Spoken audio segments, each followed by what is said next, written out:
Good evening and welcome to the Nevis Newscast. Today is Friday, May 27th, 2016. I'm Donis Wilkinson Keynes. Brian Dyer will be among Caribbean meteorologists and international climate researchers who will meet in Dominica next week to officially announce the forecast for the Caribbean's wet and hurricane seasons. Dyer is the director of the Nevis Disaster Management Department. Well, the Caribbean Institute of Meteorology and Hydrology will be releasing their predictions for the wet period or the hurricane season, which starts on traditionally on June 1st. And they are predicting that because we're in a drought period, the drought would be ending by June and the wet period will start thereafter. So this conference would inform the Caribbean region of the impact of the wet period, which we will be experiencing, or hope to experience for the rest of the year. There are some fears that the departure of the drought and entering into the wet period may cause some severe flooding. So that is a major concern for us at the Disaster Management Department. Participants at the 2016 Wet Hurricane Season CARICOM Climate Outlook Forum, CARICOF, will include representatives from 20 Caribbean National Meteorological Services, government officials, and practitioners from the climate-sensitive sectors, particularly health and disaster risk management. The last 50 months have been unusually dry. Even in our traditional wet season, we have had below normal average rainfall activity, and that has manifested itself in the situation in St. Kitts where we have the water rationing as one of the mitigation measures. We have also had our challenges here on Nevis, not as severe as that on St. Kitts, but we have had challenges with our shortage of rainfall. And one of the concerns as well throughout the region is the impact on the health department. With regards to, we have the Zika and chikungunya that have developed over the last 15 months as well. So one component of the conference will deal with information regarding how we treat these diseases and any other disease that may develop as a result of the increased rainfall activity. The event is organized by the regional climate services provider, the Caribbean Institute for Meteorology and Hydrology, in collaboration with the Dominica Meteorological Service, the United States Agency for International Development, Canada's Department of Environment, the World Meteorological Organization, the International Research Institute for Climate and Society, and the University of Arizona. There was a meeting in St. Kitts late last year, and this is a follow-up,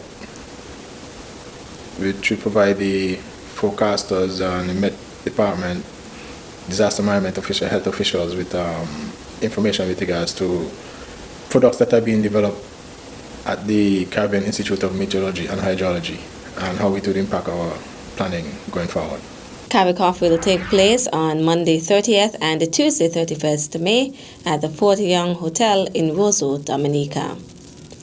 Minister of Foreign Affairs, the Honorable Mark Brantley, is currently in Mexico attending the 36th session of the United Nations Economic Commission for Latin America and the Caribbean, ECLAC, which runs until tomorrow, Saturday, May 28th. Minister Brantley, who currently serves as chairman of the Caribbean Development and Cooperation Committee, a subsidiary of ECLAC, in presenting the report on the work of the Commission in the Caribbean, highlighted a number of critical challenges faced by the sub-region and the initiatives taken to address them. Among the challenges cited were high public debt, threat to correspondent banking through the de-risking phenomenon, the inability of some countries to adjust to trade and market liberalization under the World Trade Organization, lack of competitiveness and poor export performance, the high cost of electricity, the region's heavy reliance on fossil fuels, vulnerability to climate change, aging of a significant portion of the population, and assistance for countries to implement the 2030 Development Agenda. Minister Brantley commended ECLAC for using the intergovernmental process to undertake the necessary work to address the challenges confronting the sub-region and its support for building capacity for risk assessment and resilience building in member states, critical to ensuring effective participation for and response to disasters in the sub-region. Prime Minister the Honorable Dr. Timothy Harris and his delegation to Taiwan spoke for more than 2 hours on the weekend with a number of students from St. Kitts and Nevis who are enrolled in universities in the Republic of China, Taiwan. The meeting was held at the St. Kitts and Nevis Embassy in Taipei. According to the Embassy of the Republic of China, Taiwan in St. Kitts and Nevis, more than 55 of the Federation's nationals are currently enrolled in Taiwan's universities.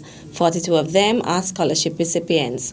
The students who came to see Prime Minister Harris and his delegation on Saturday engaged the government officials, including Premier of Nevis, the Honorable Vance Amy, and Attorney General, the Honorable Vincent Byron, in a question and answer, and afterwards got to interact with them one-on-one. The students are studying in different parts of Taiwan and majoring in architecture, biomedical engineering, international business and trade, journalism and mass communication, management science and finance, Mandarin Chinese, medicine, nursing and health science, police administration, travel and tourism management, and tropical agriculture. Prime Minister Harris encouraged them to stay focused on their goals and urged them to return to the Federation after the completion of their studies because their skills, knowledge and experience are going to help in nation building. Still to come, it would tell the outlets, in particular in Nevis, that our farmers who are registered, who have identification cards, are genuine farmers. We'll give you the details after this break.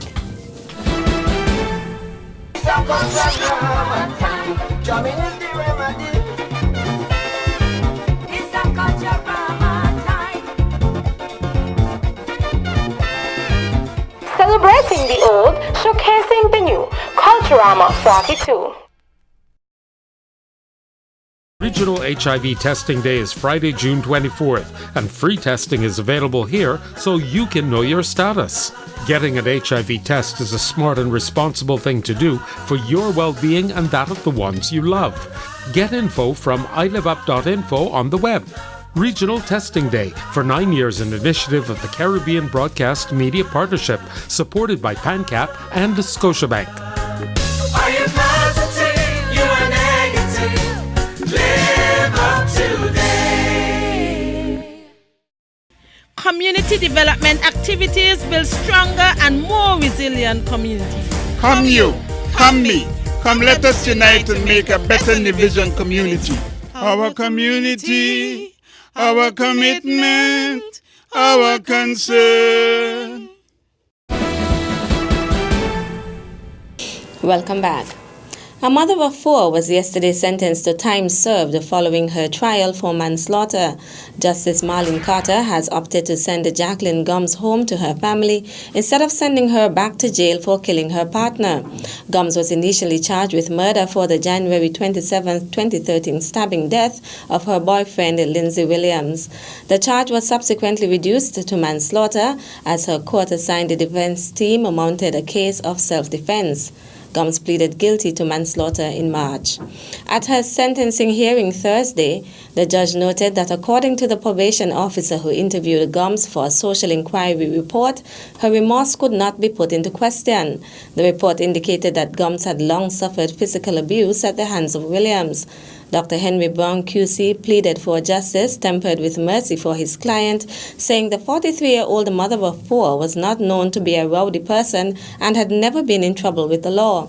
Justice Carter said the case is an unfortunate one and reflects exactly what goes on in many parts of society. She said the offense was a serious one, but she believes it was not a premeditated act, but a response to provocation.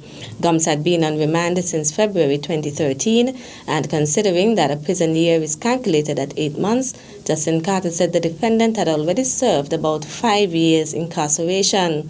Sentencing Gomes to time served, Justice Carter said it is time for her to return to her children. The launch of farmer identification cards is another step towards raising the profile of the field of agriculture in Nevis. But in order to be issued an ID card, a number of criteria must be met by commercial farmers. At Tuesday's launch, Director of Agriculture Keithley Amy stressed the importance of keeping up-to-date records.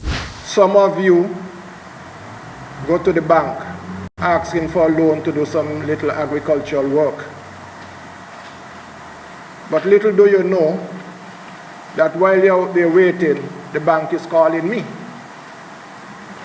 to find out what you have been doing, if you can qualify for their loans. As simple as a $5,000, they call me to verify that. And I have to say, yes, I know they're trying their best and so on, so you can give them the loan. Because the banks want to know that when they give them monies, that they want it back. So when persons are coming and asking you for records, we're not being fast. It's an important criteria of being a farmer. As pointed out by Amy, being an active member of an association is also one of the criteria. It is something that over the years, our corporate partners and our international partners have been asking for. Anytime they're doing a workshop and they send the information to us, the first thing they ask, how many are members of an active farmer group? Cardholders may also be eligible for duty-free and other concessions through the Department of Agriculture and its partner agencies, Amy also noted. Having the ID card, you are able to go to TDC and get some concessions. I've been in contact with other agencies. I'm still to get an approval from them, but we are hoping and that they come on stream with giving concession to holders of the ID card. Other eligibility criteria for a farmer ID card are yield parameters, up-to-date housing, the use of pesticide and technological advances that the Department of Agriculture encourages farmers to adopt, as well as the use of veterinary and marketing services offered by the department. We are trying our utmost to have a database of farmers on Nevis. We want to have all of the farmers registered, and we are hoping that with farmers being registered, it would tell the outlets, in particular in Nevis, that our farmers who are registered, who have identification cards, are genuine farmers and are authentic farmers and are farmers that they need to do business with. Permanent Secretary in the Ministry of Agriculture, Eric Evelyn. That's it for this evening's edition of the Nevis Newscast. On behalf of all of us here at the Department of Information, thank you for viewing. I'm Donis Wilkinson Keynes. Good night.